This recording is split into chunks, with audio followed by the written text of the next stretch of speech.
দেখেছেন BGB DG কত ভালো, নির্বাচন নিয়ে কত দরদ, তার সীমান্ত নিয়ে কত উতলা। দেখেন দেখেন ভালো করে দেখেন। হ্যাঁ, ইনকে ডিজি আমরা তো চাই, তাই না? হ্যাঁ, হারাম জাদা মাদার কুত্তার বাচ্চা, তোর কুত্তির মধ্যে তারারাতে ঢুকায় তোর মাম্মা হাসিনার কাছে পাঠিয়ে দেবো বান্দির বাচ্চা। কেন গালি দিচ্ছি? হ্যাঁ, দেখেন জুলাই আগস্টে আমাদের দেশ বিরোধী করছিল, পত্রিকা তাসিছে। ভিডিও দেখবেন, ভিডিও দেখেন, এডিটর সাহেব ভিডিও দেখা দেন, দেখেন। আমরা মাননীয় প্রধানমন্ত্রীর নির্দেশে এই সরকারের গুরুত্বপূর্ণ স্থাপনা বিজিবি গতকাল অভিযানের মাধ্যমে পুনরুদ্ধার করেছে এবং এই সন্ত্রাসী এবং উগ্রবাদী যারা সন্ত্রাসী গোষ্ঠী ছিল তাদেরকে হটিয়ে দিতে সক্ষম হয়েছে। তো বর্তমানে আপনারা দেখতে পাচ্ছেন তারপরও আশেপাশে কিছু দূরত্বে তারা ক্রমাগত ঢিল ছুটছে, দল বাঁধছে, পুনরায় আবার এই বিটিভি ভবন আক্রমণ করার চেষ্টা করছে। সেটা আমরা এখন বিজিবি কালকে থেকে দখল করে এখানেই আছে, তার সাথে পুলিশ এবং র্যাবও যুক্ত হয়েছে। তো সব মিলিয়ে এই জায়গার এই স্থানের কোনো ধরনের জন্য আর অসুবিধা না হয় সেজন্য আমরা বদ্ধপরিকর। দেখেছেন এই ব্যাংচত্রে প্রফেসর ইউনূস এখনো বিজিবি ডিজি করে রেখে দিচ্ছে। কেন দিছে জানেন? উই তো আর্মির বড়, এতই বড় যে নিজের নিজেই মারবার পারে, আর কাউরে লাগে না। পুলিশের আইজি যদি বদলানো যায় তাহলে বিজেপি ডিজি কেন থাকবি? ওই ইলেকশন করবি, ওই অন্তর্ঘাত করবি, ও প্রধানমন্ত্রী কাটাল রানীর নির্দেশনায় করবি। এডিটর সাহেব দেন জাউরা সিল মেরে দেন, আরেটা দেন, আরেটা মারেন। আর সামনে থাকলে চালা মুখ ফাটে দিলাম নি, একেবারে নাক মুখ ফাটে দিলাম নি। হারাম জাদা এ জাউরা শোন, দাঁড়ান এডিটর সাহেব, ও বাম্বু দেওয়া এখনো শেষ হয়নি, স্ক্রিনে রাখেন। দেখে দেখে গালি না দিলে জোশ আসে না শৈলে। এই এখন কবু অর্ডার দিছে তাই করেছি, তাই না? তোর অর্ডারের মধ্যে কি লিখে দিয়েছিল দেশবিরোধী ষড়যন্ত্র? ওটা কছু তো নিজের কুরকুরে নিত কছু তো। হাসিনা না পড়লে যে মোটা আজিজের মতো বিজিবি থেকে আর্মি চিফ জান বেনে দেয়, সেই জন্য কইছিল। কর্নেল রেদওয়ান ছিল না বিজিবি থেকে, সাবমেশিন গান দিয়ে গুলি করেছিল ছাত্র জনতার উপরে, সেটা তো ওর কমান্ডেই হয়েছে। উক্কান ৫ লাথি দিয়ে আর্মি ফেরত পাঠানো হয় নাই। 11 মাসের বেশি হয়েছে, প্রায় 1 বছর হয়ে গেছে। তো ইউনূস স্যার, আপনার যদি সব উপদেষ্টাদের কয়া দেওয়া লাগে কি করা লাগবে, তাহলে কেমনে হবে? ও রাখিছেন কেন? ওটি ও বিজেপি থেকে না সরাইলে ওর গোষ্ঠী শুদ্ধ তাল গাছে তুলবো আমি, কয়া দিলাম। পরে আবার কয়েন না, আমি ওয়ার্নিং দেই নাই। যাই হোক, গরম দিয়া শুরু করে এখন এনা নরমে আসি, একাডেমিক আলাপে আসি। এনা সুশীল সাজি, সুশীল না হইলে তো আপনারা আবার দাম দেন না। হ্যাঁ সাজমো, হ্যাঁ দিছে, পারমিশন দিচ্ছে। সবাই আসেন আজকাল আলাপে, আমাদের সুশীলদের রাষ্ট্র বুঝা নিয়ে আসেন, আমরা একটা আলাপ করি। হ্যাঁ, আল্লাহর নামে শুরু করি। বাংলাদেশে এক অদ্ভুত ব্যবস্থা, সবাই কোশিশ করেছে প্রাইম মিনিস্টারের ক্ষমতা কেমনে কমানো যায়। বিএনপি কইছে ব্যক্তি কিংবা প্রতিষ্ঠানকে অধিক ক্ষমতা দিলে যেমন ফাঁসিবাদ কায়েম হয়, তেমনি নির্বাচিত সরকার এবং সংসদকে ক্ষমতাহীন করলে রাষ্ট্র দুর্বল, ভঙ্গুর, অকার্যকর হয়। অতি মূল্যবান কথা কইছেন, কিন্তু আমি মাঝে মাঝে ভাবি কি জানেন, এই লোকগুলি একদিন ধরে রাজনীতি করেছে, আর কিছু করেন না, কিন্তু খালি রাজনীতি। এটা আর্গুমেন্ট তৈরি করতে পারে না। অনেকে কইবেন মির্জা ফখরুলকে আনার চাইতে কম বুঝে, বিএনপির এত নেতা কি কম বুঝে? আপনি সব বুঝে বসে আছেন, সব জানতা, আপনার চাইতে কি তাদের বুদ্ধি কম? সিসি, আমার সে বুদ্ধি কেন কম হবে? ওনাদের বুদ্ধি বেশি, নলেজ বড় নলেজ। হ্যাঁ হ্যাঁ, জানেন না নলেজের বড় গল্প জানেন না? আচ্ছা শোনেন, হ্যাঁ, এটা শফিক রেহমান ভাই ওর জায়দা দিনে লিখেছিলেন। আসেন এবার বড় নলেজের গল্প শুনি। তো ঘটক গেছে মাইয়ার বাপের কাছে বিয়ার পয়গাম নিয়া। হ্যাঁ, তো বিয়ার কথা শুনে আমার ক্ষুদ্র ভ্রাতারা উৎসুক হয়ে উঠছে, কি না যিনি কয়। তো ঘটক কইছে পোলা ভালো, বংশও ভালো, চাকরি করে, দেখতে শুনতে ভালো, রুচিবান, শিক্ষিত। হ্যাঁ, তো মায়ের বাপ বলে সবই তো বুঝলাম, তো পোলার নলেজ কেঙ্কা?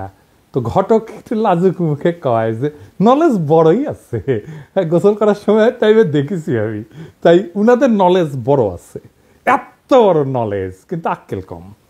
আমি যদি বিএনপি করলামই নি, তাহলে কইতাম বাংলাদেশ রাষ্ট্রে কার ক্ষমতা বেশি? রাষ্ট্রপতির? রাষ্ট্রপতির না, প্রাইম মিনিস্টারের? তাও না। তাহলে কার বেশি? বুঝে ওরা কার বেশি ক্ষমতা? বুঝে না। বাংলাদেশের সংবিধান অনুযায়ী আদালত, আইন, জুডিশিয়ারি হলো রাষ্ট্রের সবচেয়ে শক্তিশালী প্রতিষ্ঠান। এমনকি সংসদ জনগণের প্রতিনিধিত্বকারী সংস্থার চেয়ে বেশি ক্ষমতা দেওয়া হয়েছে এদেরকে। প্রাইম মিনিস্টারের ক্ষমতা কমানোর চেষ্টা করিচ্ছেন কে? উনি আদালতকে রেখে দিয়া, এটারে কয় বিভ্রম। হাসিনা জুডিশিয়ারির শক্তিরে খায়া ফেলেছিল, কিন্তু জুডিশিয়ারি যে সবচেয়ে ক্ষমতাবান, এটাই হইল বাংলাদেশের বিচার ব্যবস্থা, শাসন কাঠামো, রাষ্ট্রের সবচেয়ে বিপজ্জনক সংকট। আপনি পিএম রাষ্ট্রপতিরে সরাইতে পারেন, চৌধুরীকে সরাইল না খালেদা জিয়ার সংসদ। পিএমকে তো জিতে আসতে হয় সংসদে, ভোট কারচুপি কন, দামি কন, নৈশ কন, যাই হোক, একটা ভোট তো করে দেখাইতে হয় যে বইছে ভোট, তাই না? পাবলিকের কাছে যাইতে হয় তো, 5 বছর পরে ক্ষমতা ছাড়তে হয় তো, অন্তত নিয়ম আছে কাগজে কলম হইলেও। কিন্তু আপনি তো বিচারপতি অপসারণ করতে পারবেন না। পারবেন না তা না, পারবেন, কিন্তু সেটা সুপ্রিম জুডিশিয়াল কাউন্সিলের মাধ্যমে। মানে বুঝেছেন তো, 3 জন বিচারপতি দিয়া সুপ্রিম জুডিশিয়াল কাউন্সিল, আমরা আর মামুরা, ওরা যদি মনে করে বিচারপতি ভুল করেছে তাইলে শাস্তি হবে, আর যদি মনে করে বিচারপতির চরিত্র ফুলের মতো পবিত্র তাইলে কিছু হবে না। হ্যাঁ, বিষয়টা না বুঝে দেখি, কারণ এটা গুরুত্বপূর্ণ। তো বিচারপতি বাংলাদেশে অপারেশনের একটা ব্যবস্থা আছে, নাম হচ্ছে সুপ্রিম জুডিশিয়াল কাউন্সিল। দেখে মনে হয় খুবই গুরুতর, ভারসাম্যপূর্ণ একটা প্রক্রিয়া। হ্যাঁ, কিন্তু এটা খেয়াল করেন, এই সুপ্রিম জুডিশিয়াল কাউন্সিল কাদের নিয়ে তৈরি? প্রধান বিচারপতি আরো 2 বিচারপতি, মানে বিচারকের বিচার করবে বিচারকই, বন্ধু বিচার করবে বন্ধুর। যেন ধরা পড়া চোরের বিচার করতেছে চোরের মামা, এটা কি আপনি ন্যায় বিচার বলবেন? এই যে তত্ত্বাবধায়ক সরকারের আইন ছিল না, এটা কিন্তু সংসদ বানাইছিল, জনগণের প্রতিনিধিরা বানাইছিল, সেটা আদালত বাতিল করে দিল।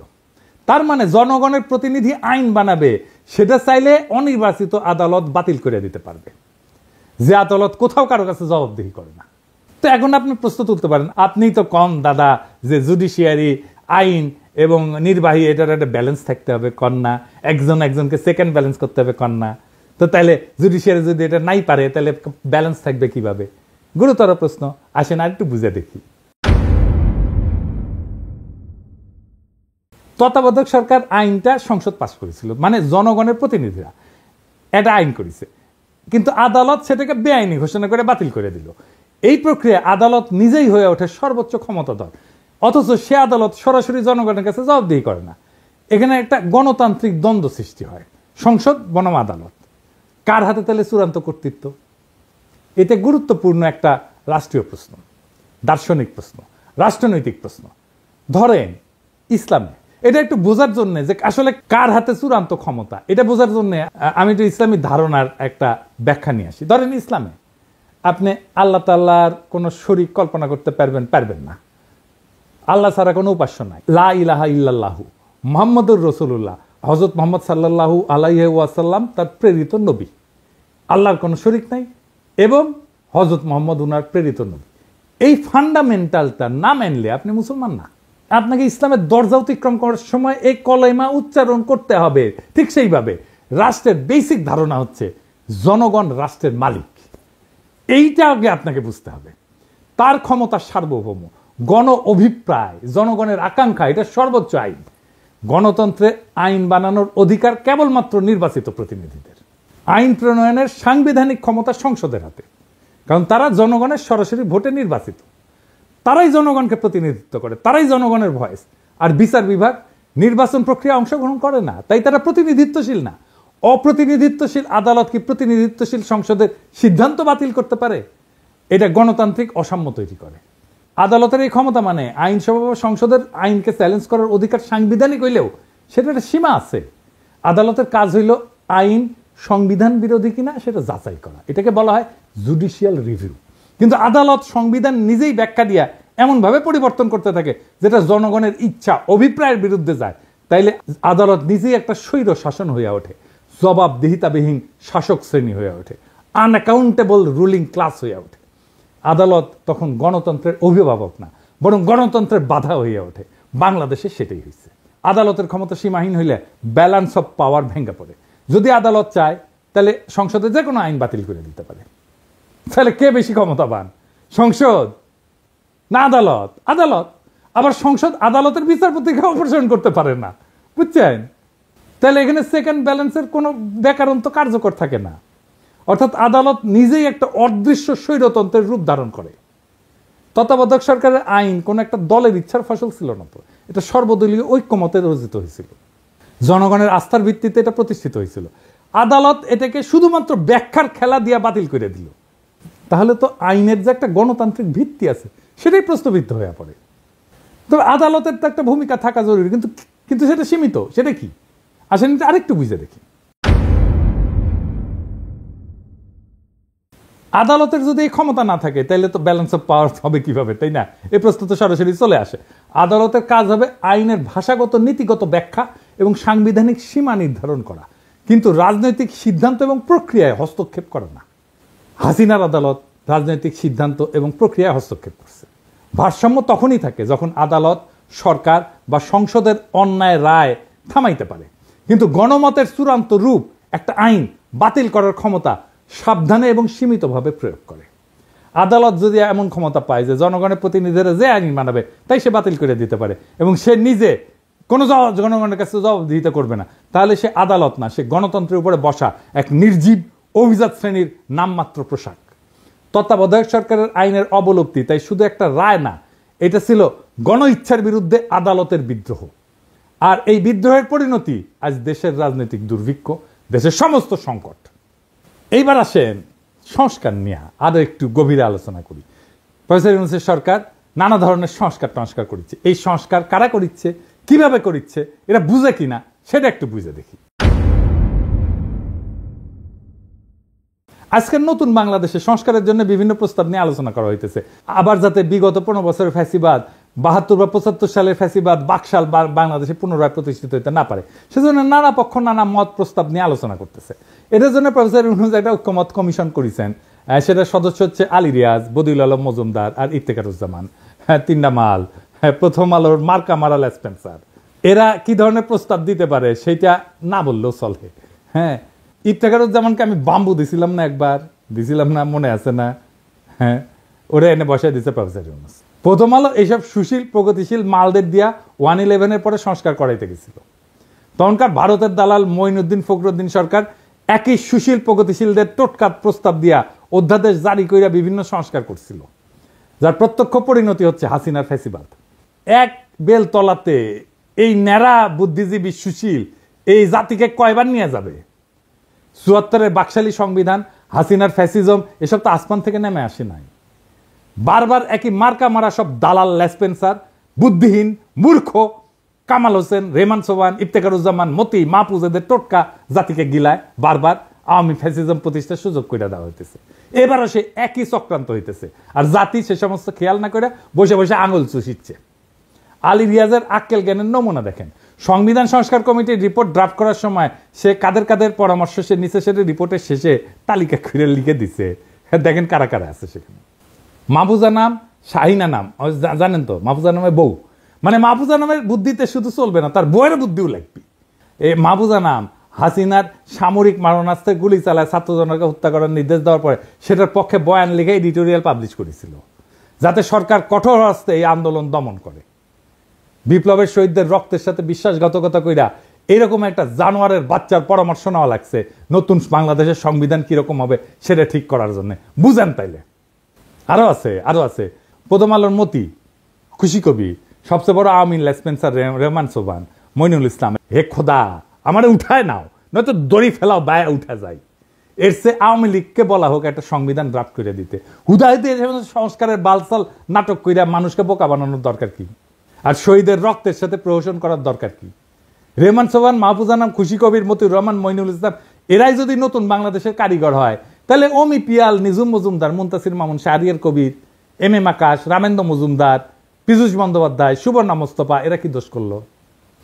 এডিটর সাহেব খারান, সুবর্ণা মোস্তফা ছবিটা না রাখেন। এটা ইয়াং কালের ছবি দেন, ইয়াং কালের। এবার আছে। হ্যাঁ, তো আলী রিয়াজ, সুবর্ণা মোস্তফা তো আপনার যৌবনকালের ক্র্যাশ হওয়ার কথা ছিল, তাই না? আমরা মেনে নিলাম, ওক ডাকলেনি। এরা কি দোষ করলো? এদেরকে এই কমিটি থেকে বাদ দেওয়ার দরকার কি? ওদেরকেও ঢুকাক, সুবর্ণা মোস্তফা আগে ঢুকাক, আমি পারমিশন দিলাম, দেখি কে কি করে। কার এত বড় সাহস সুবর্ণা মোস্তফা ঢুকাইছে, আলী রিয়াজ সেটাকে বাগড়া দেয়, আমি যে দাঁড়ামু, ওইটি লাঠি নিয়ে দাঁড়ামু। এই প্রথম আলোর সাজানো সংস্কার কমিটির নাটক, এই রিপোর্টে ঢুকায় দেওয়া হবে। এই রিপোর্টে বিভিন্ন ভংসং প্রস্তাব দেওয়া হয়েছে যাতে দেশে আর কখনো বাকশাল ফ্যাসিজম কায়েম না হয়। আইনস্টাইনের একটা উক্তি আছে যে insanity is doing the same thing over and over again and expecting different results. ইংরেজি যেহেতু কইছে ঠিকই কইছে, তাই না? আসলে ঠিক কথা কইছে। একই কাজ বারবার করে ভিন্ন ফলের আশা করাটা এক ধরনের ছাগলাম। বাংলাদেশের অবস্থা দেখে এই কথাই মনে হয়। একই কবিরাজের দেওয়ার টোটকা জাতিকে বারবার গিলাইতেছে, বারবার আওয়ামী লীগ আর ফ্যাসিবাদের ফিরে আনা হইতেছে। রেহমান সোবহান পাকিস্তান আমল থেকে গাজাঘড়ি বয়ান আর টোটকা দিয়ে জাতিকে ধ্বংস করিচ্ছে। উই কলে পিএইচডিও করতে পারে নাই, কেমব্রিজে গেছিল, এম এ কইরা ফিরে আসিছে। হ্যাঁ, তা হ্যাডেমা কুলায় নাই। তাও এই হারামজাদার প্রতি সুশীলদের পীড়িতের ঘাটতির কোনো কমতি নাই। পয়সার বন্ধু মানুষ এই হারামজাদা রেহমান সোবহান ছিল ইন্ডিয়াকে ট্রানজিট দেওয়ার ব্যাপারে 1 নাম্বার উকিল। এই রেহমান সোবহান কইছিল ট্রানজিট নিয়ে যে বিতর্ক সেটা অশিক্ষিত বিতর্ক। এই হারামজাদা, তুই শিক্ষিত, তুই পড়াশোনা করছিস কতটুকু? শালা পিএইচডি তো করতে পারিস নাই, এম এ করে ফিরে আসিস সরকারি স্কলারশিপে যায়, বেশি বেশি বাতেলা জারিস, তারপরে এদের ঘুষ হয় না। আজকাল বেশি মুখ খারাপ করলাম না, নাকি করে ফেলছি অলরেডি বেশি জানি না, বুঝছাও, মানে অভ্যাস হয়ে গেছে তো আমার মুখই খারাপ। আজকে আবার একটু আলোচনা করব বাংলাদেশে কেন বারবার আওয়ামী ফ্যাসিবাদের উত্থান ঘটে। আসেন এটা আরেকবার একটু বুঝে দেখি। আগের এপিসোডে আলাপ করেছিলাম, আরেকবার একটু বুঝে দেখি। একটা রাষ্ট্রের 3টা অঙ্গ থাকে, একটা এক্সিকিউটিভ, লেজিসলেটিভ আর জুডিশিয়ারি। এই 3টা অঙ্গের সমন্বয়ে একটা রাষ্ট্র গড়ে ওঠে। এই লেজিসলেটিভ বা আইনসভা দেশে কি আইন হবে সেটা নির্ধারণ করে। এক্সিকিউটিভ সেই আইন অনুযায়ী দৈনন্দিন কাজকর্ম চালায় এবং পলিসি নির্ধারণ করে। তবে একটা রাষ্ট্রের সর্বোচ্চ পলিসি নির্ধারণ করে আইনসভা বা পার্লামেন্ট। কারণ এক্সিকিউটিভ আইনসভার পাশ করা আইন দিয়া চালাইতে বাধ্য, দেশ চালাইতে। এক্সিকিউটিভ কখনোই নিজে আইন বানাইতে পারে না, এমনকি কোনো সভ্য দেশে আদালত বা জুডিশিয়ারিও আইন বানাইতে পারে না, বা পারার কথা না। আদালতের বিচারকেরা যদি নিজেরাই আইন বানায় সেটাকে রাষ্ট্রবিজ্ঞানের ভাষায় বলা হয় জুডিশিয়াল অ্যাক্টিভিজম। এই জুডিশিয়ারি কাজ হইতেছে এক্সিকিউটিভ যাতে নিজের এখতিয়ার বা জুরিসডিকশনের অতিক্রম করিয়া অর্ডার জারি করতে না পারে সেটা দেখা। এর সাথে দেশে আইনসভা দিয়ে পাশ করা আইনের উপরে ভিত্তি করে বিভিন্ন কেসে সেই আইন অনুযায়ী রুলিং দেওয়া, আর দেশের সেই আইন অনুযায়ী ফৌজদারি এবং দেওয়ানি বিভিন্ন মামলার কার্যক্রম পরিচালিত করা, এটাই হইতেছে জুডিশিয়ারির কাজ। এখন আওয়ামী লীগ বিগত 15 বছর দেশে ফ্যাসিজম আদালতের মাধ্যমে কিন্তু প্রতিষ্ঠা করেছে, এটা মাহমুদুর রহমান কিন্তু বলে।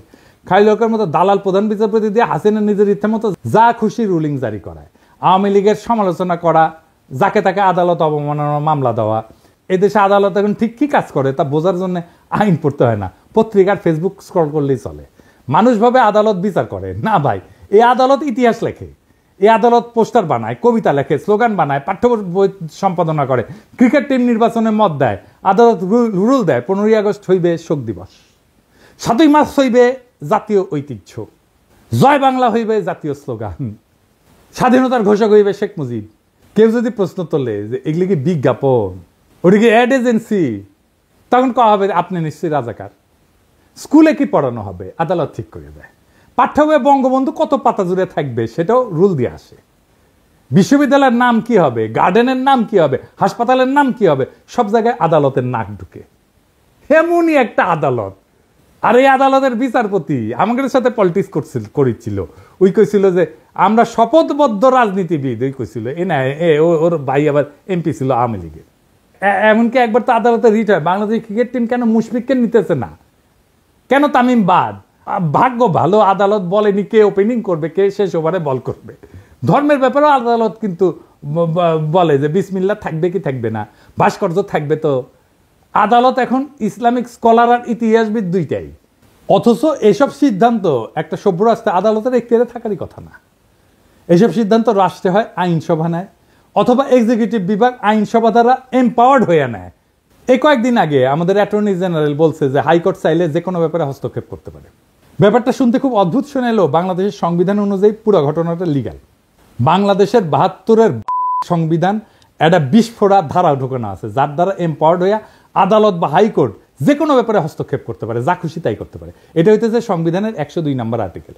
এই বিস্ফোরা আর্টিকেল বাংলাদেশে বিচারকদের জুডিশিয়াল অ্যাক্টিভিজম করার রাস্তা তৈরি করে দিছে। আর এই সমস্ত ডক্টর কামাল হোসেনের যে বাল্ব কিছু বুঝে না, উই ওর গুমুত সামলাইতে পারে না, ব্যাপার পরে থাকে। সত্যি কথা, মিথ্যা কথা কইতেছি না।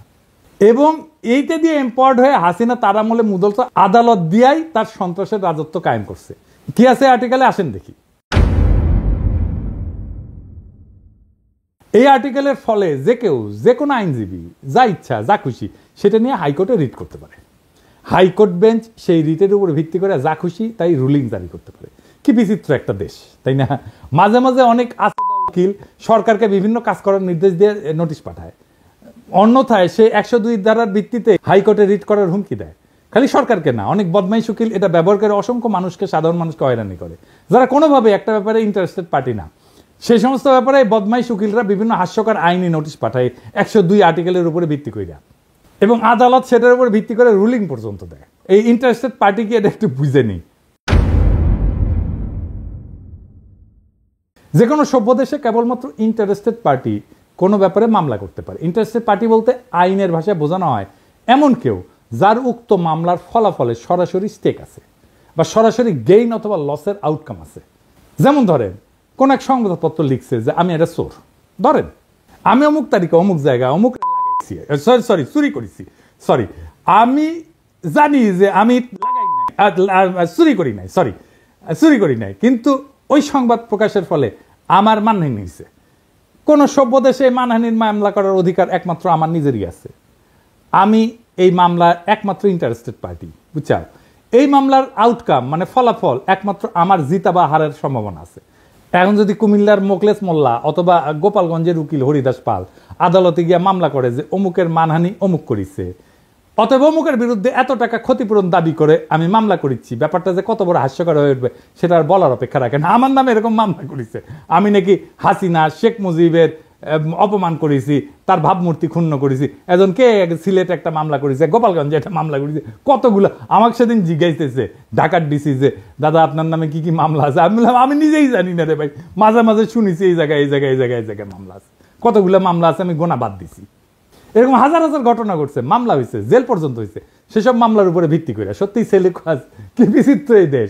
অথচ এই ব্যাপারে সংস্কার করার কথা নিয়ে কোনো কেউ প্রপোজাল দেয় না।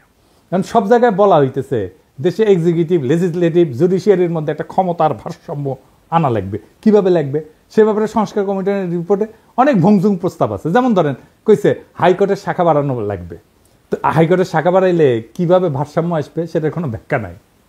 হাসিনার আমলে আদালত প্রত্যেকটা ব্যাপারে নাক গলায় হাসিনার ত্রাসের রাজত্ব কায়েম করতে সাহায্য করছে। কালামানিক সব জায়গায় নাক গলানোর বার এমনই বাড়ছিল যে লীগের স্পিকার আব্দুল হামিদ পর্যন্ত সেটাতে বিরক্ত হয়ে বলছিল বেশি বাড়াবাড়ি করলে জনগণ আদালতের বিরুদ্ধে উঠে দাঁড়াইতে পারে। এমনকি খালি এক্সিকিউটিভের ব্যাপারে নাক গলানো না, বিভিন্ন সময় দেশে কি আইন হওয়া উচিত কি হওয়া উচিত না সেটা পর্যন্ত আদেশ জারি করেছে। সংবিধানের স্পষ্ট লেখা থাকতে হবে আদালত বা জুডিশিয়ারি কোনোভাবে জুডিশিয়াল অ্যাক্টিভিজম করতে পারবে না। তারা কেবলমাত্র দেশে বিদ্যমান আইনের উপর ভিত্তি করে রায় দিতে পারবে। জনগণের যদি কোনো আইন পছন্দ না হয় অথবা কোনো আইন বানানোর ইচ্ছা হয়, তাদেরকে তাদের এমপির সাথে কথা বলে সেই বিল সংসদে আনার ব্যবস্থা করতে হবে। সংসদ সদস্যদের মূল কাজ এলাকার উন্নয়ন করা না। এরা যে বলবে আমি আপনার এলাকার উন্নয়ন করে দেবো, এটা তার কাজ না, এটা কাজ পৌরসভার কাজ এমপিরে দিয়ে করায় না। তাদের মূল কাজ আইনসভার বিভিন্ন আইন নিয়ে আলোচনা করে ভোটাভুটি করে আইন বানানো। এই সাধারণ তথ্যটা দেশের অধিকাংশ মানুষ জানে না। আর একটা হাস্যকর অভ্যাস এই জাতির কাছে আছে, কিছু হলে সবকিছুতে আদালতে যায় মামলা করে দেয়। যেমন বিপ্লবের পরে আওয়ামী লীগকে নিষিদ্ধ করা লাগবে, এটা নিয়েও আদালতে মামলা করতে গেছিল পোলাপাই, আদালতে রিট করে। অথচ একটা রাষ্ট্রে এই সিদ্ধান্ত নেওয়ার অধিকার সেই রাষ্ট্রের আইনসভার, যারা ওই দলকে নিষিদ্ধ করে আইন করতে পারে অথবা সংবিধানে ওই দলকে নিষিদ্ধ করে দিতে পারে। যেমন জার্মানিতে নাজি পার্টি, ওদের আইনসভায় পাশ হওয়া নাজিদের নিয়ে করা স্পেসিফিক আইন দিয়ে নিষিদ্ধ। ইতালিতে ফ্যাসিস্ট পার্টি একদম সাংবিধানিকভাবে উল্লেখ করে নিষিদ্ধ করা হয়েছে। এইখানে আদালতে গিয়া মামলা কইরা তাদেরকে টেনে আনা এই আশায় যে তারা রায় দিবে অমুক দল নিষিদ্ধ, এটা চূড়ান্ত নির্বুদ্ধিতা। কোনো আদালত দেশের আইনসভার বা এক্সিকিউটিভের কাজ করতে পারে না। আজব চিন্তা ভাবনা সবার। এটা গেল জুডিশিয়ারির ব্যাপারে কথা। এখন আসি এক্সিকিউটিভ আর লেজিসলেটিভ মানে আইনসভার মধ্যে ব্যালেন্স অফ পাওয়ার নিয়ে। বাংলাদেশে বারবার ফ্যাসিজম তৈরি হয় কারণ দেশের সংবিধানে পার্লামেন্টারি শাসন ব্যবস্থা। এখানে আইনসভার নিয়ন্ত্রণে যেই মানুষ আর পার্টি, সে একই মানুষ আর পার্টি নির্বাচনের মাধ্যমে একবার দেশের এক্সিকিউটিভ ব্যবস্থার কর্ণধারার সর্বেসর্বা হয়ে ওঠে। যদি এক্সিকিউটিভ আর লেজিসলেটিভ নির্বাহী এবং আইন একই মানুষের অধীনে থাকে তাহলে এটি ফ্যাসিজম। এই পার্লামেন্টারি ব্যবস্থা পৃথিবীর যে সমস্ত দেশে অ্যাপ্লাই করা হয়েছে সেখানে অসংখ্যবার ভয়ঙ্কর রকমের ভাবে ব্যাকফায়ার করছে। কোথায় কোথায় করছে শুনবেন? ইউরোপেই এটা ডিজাস্টার করছে। প্রথম বিশ্বযুদ্ধের পর যখন ইউরোপে বিভিন্ন দেশে এই যে রাজতন্ত্রের পতন হয়, রিপাবলিক হয়। যেখানেই এই ব্যবস্থা সংবিধানে ঢুকানো হয়েছে সেখানেই ভয়ঙ্করভাবে ফ্যাসিজমের উত্থান হয়েছে। আমি একটা আলোচনায় করছিলাম, পার্লামেন্টারি ব্যবস্থা সেখানেই কাজ করে যেখানে একজন রাজা আছে, কিং আছে। জার্মানি, ইতালি, স্পেন সব জায়গায় পার্লামেন্টারি ব্যবস্থা ডিজাস্টার হয়েছে। দ্বিতীয় বিশ্বযুদ্ধে বেদম মার খাওয়ার পরে এরা শান্ত আছে, তাও আমেরিকান সৈন্য গ্যারিসন থাকার কারণে। তৎকালীন ইস্টার্ন ইউরোপেও এই পার্লামেন্টারি ব্যবস্থা হাঙ্গেরি, রোমানিয়ার ডিজাস্টার করছে। ফ্রান্সে যতদিন পার্লামেন্টারি ব্যবস্থা ছিল ততদিন ফ্রান্সে ততই বছর অবস্থা ছিল, টালমাটাল অবস্থা ছিল। ফ্রান্সের থার্ড রিপাবলিক মানে 1870 থেকে 1940 পর্যন্ত, এই 70 বছরে কয়বার সরকার বদল হয়েছে জানেন? শুনবেন, 101 বার।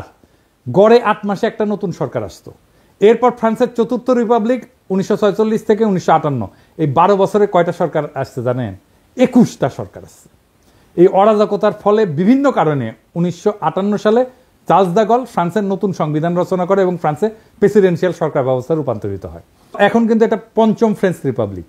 একটা রাষ্ট্রে যদি এক্সিকিউটিভ আর আইনসভা একই নির্বাচন দিয়ে নির্বাচিত হয় তাহলে সেটা ইউরোপে যেখানে ইনস্টিটিউশন অনেক স্ট্রং সেখানেই ভয়াবহ ডিজাস্টার করে। বাংলাদেশের মতো তৃতীয় বিশ্বের দেশ তো একটা ডিজাস্টার করবেই, এটাই স্বাভাবিক। আপনারা বসে বসে চায় চায় দেখবেন আলী রিয়াজরা যে করতেছে, দেখবেন 20 বছর পরে কি হয়। তখন আলী রিয়াজ দেখেন কি বলে, এটা একদম ডিজাস্টার করবে। ওরা বেশি বুঝে এই সমস্ত গুলোকে টেনেন্স। এরা রাষ্ট্র বোঝে না, রিপাবলিক বোঝে না, কিচ্ছু বোঝে না। আলী রিয়াজও বুঝে না, মনে করে ভাব দেখায় বুঝে, কিছুই বুঝে না। আচ্ছা দেখেন, আপনারা তো জানেন আমার তো কিছু সামান্য হইলে একটু ধারণা আছে, তাই না? আমার সাথে আলাপ করেছে, করেনি, আলাপ করবে না আমার সাথে, কারণ জানে আমার সাথে আলাপ করতে আসলে 5 মিনিট টিকবে না এগুলো। এই কারণে বাংলাদেশের নতুন সংবিধানে এক্সিকিউটিভ নির্বাচন আলাদাভাবে হইতে হবে। দেশে এক্সিকিউটিভদের প্রধান হচ্ছে রাষ্ট্রপতি। রাষ্ট্রপতি নিজেই সরাসরি জনগণের ভোটে নির্বাচিত হয়ে আসবে। রাষ্ট্রপতি নিজেই এক্সিকিউটিভ, ডে টু ডে প্রশাসন আর পলিসি নির্ধারণ করবে। এর জন্য উনি একটা ক্যাবিনেট নিয়োগ দেবে বিভিন্ন এক্সিকিউটিভ ডিপার্টমেন্ট চালানোর জন্য। সব সিদ্ধান্ত রাষ্ট্রপতি নিজেই নেবে, কোনো প্রধানমন্ত্রী থাকবে না। রাষ্ট্রপতির মেয়াদ 4 বছর বা 5 বছর হবে, কিন্তু এক্সিকিউটিভ হিসেবে রাষ্ট্রপতি কোনো আইন বানাইতে পারবে না এবং উনার সমস্ত অর্ডার সিদ্ধান্ত বিদ্যমান আইনের মধ্যে থাকতে হবে। রাষ্ট্রপতি কোনো অধ্যাদেশ জারি করে আইনসভার কাজ নিজে করতে পারবে না। রাষ্ট্রপতি খালি দেশে বিদ্যমান আইনের বাস্তবায়ন করে একটা এক্সিকিউটিভ কাজ চালাইতে পারবে। দেশে কোনো আইনের দরকার হলে, আইন বাতিল করতে হলে আইনসভার মিটিং ডাকতে হবে এবং সেখানে কেবলমাত্র আইনসভার সদস্যরা ভোট দিয়া কোনো সিদ্ধান্তে আসবে। এই সংসদের সদস্যরা সম্পূর্ণ আলাদা নির্বাচনে আলাদাভাবে জনগণের সরাসরি ভোটে নির্বাচিত হবে। দেশে যখন এক্সিকিউটিভ আর লেজিসলেটিভ মানে নির্বাহী এবং আইন এইভাবে সম্পূর্ণ সেপারেট হয়ে যাবে, তখন কেবল দেশে ফ্যাসিজমের উত্থান ঠেকানো যাবে। দেশের বাজেট আইনসভা পাশ করবে এবং পার্লামেন্ট রাষ্ট্রপতিকে যেই বাজেট দিবে, রাষ্ট্রপতি সেই বাজেট দিয়ে ওই অর্থ বছরের ব্যয়ভার বহন করবে। এখন সরকার বা এক্সিকিউটিভ চাইলে বা প্রাইম মিনিস্টার চাইলে যে কোনো মানুষের উপরে চাপাই দিতে পারে কর, কারণ এক্সিকিউটিভ আর আইনসভা একই জিনিস। তো রাষ্ট্রের 2টা বিভাগ যদি একই হয় তাহলে এটাই তো ফ্যাসিজম আর স্বৈরাচার। এই সমস্ত সুশীলদের মাথায় ঢুকিচ্ছে না, আমি এটা বুঝি না। প্রেসিডেন্সিয়াল ব্যবস্থাতে রাষ্ট্রপতি চাইলেই কর বাড়াইতে বা কমাইতে পারবে না এবং ক্ষমতা সম্পূর্ণভাবে আইনসভার উপরে ন্যস্ত থাকবে। কিন্তু প্রাইম মিনিস্টার হাসিনা পারে। আইনসভার কাজ হবে আইন নিয়ে। রাষ্ট্রপতির মেয়াদের মাঝখানে আইনসভার একটা নির্বাচন থাকা লাগবে, মিড টার্মের মতো, যাতে জনগণ তাদের মতামত প্রকাশ করতে পারে রাষ্ট্রপতির টার্মের মাঝখানে। এই জন্যেই আইনসভার একটা সদস্যের মেয়াদ হবে 2 থেকে 2.5 বছরের মতো।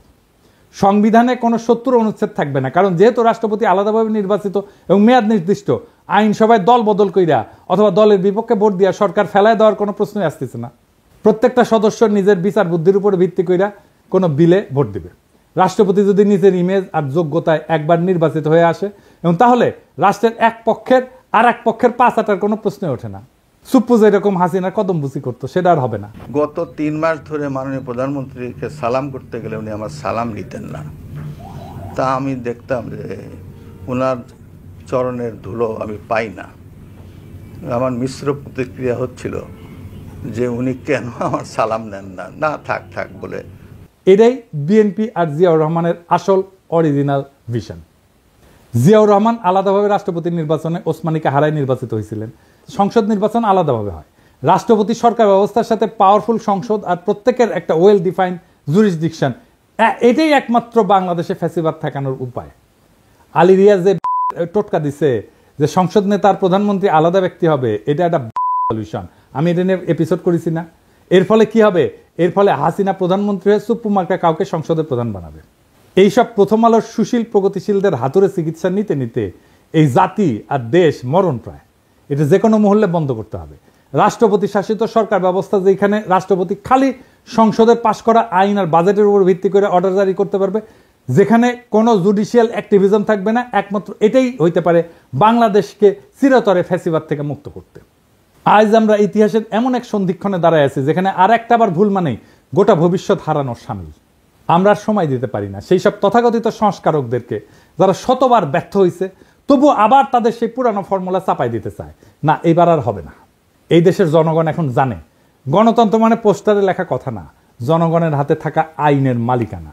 জনগণ এখন বুঝে গেছে বিচার ব্যবস্থা যখন ফ্যাসিবাদের হাতিয়ার হয়ে ওঠে তখন তার সংস্কার না, প্রয়োজন হয় রূপান্তরের। আমরা চাই না আর একটা হাসিনা, আর একটা বাকশাল, আর একটা মুজিব, আর একটা ৭২-এর ক্লোন রাষ্ট্র। আমরা চাই এমন এক নতুন শাসন ব্যবস্থা যেখানে আইনসভা, নির্বাহী এবং বিচার ব্যবস্থা পরস্পরকে নিয়ন্ত্রণ করবে। প্রভু না, হবে পর্যালোচক, যেখানে রাষ্ট্রপতি হবে জনগণের সরাসরি ভোটে নির্বাচিত এবং সংসদ হবে মুক্ত বিবেকের মঞ্চ, কোনো নেতার পদচুম্বনের জায়গা না। প্রিয় দেশবাসী, এটাই সেই সময় যখন ইতিহাস তৈরি হয়। প্রশ্ন একটাই, আপনি কি এই ইতিহাস গড়ে ওঠার অংশ হবেন, না এই জাতির আর একটা প্রতারণার সাক্ষী হয়ে থাকবেন? আসেন সুশাসনের জন্য, জবাবদিহিতার জন্য এবং সবচেয়ে গুরুত্বপূর্ণ এই দেশটাকে ভালোবাসার জন্য একটা নতুন সূচনার দাবিতে গর্জে উঠি। এবার আর সংস্কার না, রূপান্তর চাই। এই রূপান্তরেই মুক্তি, এই মুক্তিতেই নতুন বাংলাদেশ। সেই নতুন বাংলাদেশকে আমাদের গড়ে তুলতে হবে, আনতে হবে সবাই মিলে আবার একসাথে। ইনকিলাব জিন্দাবাদ।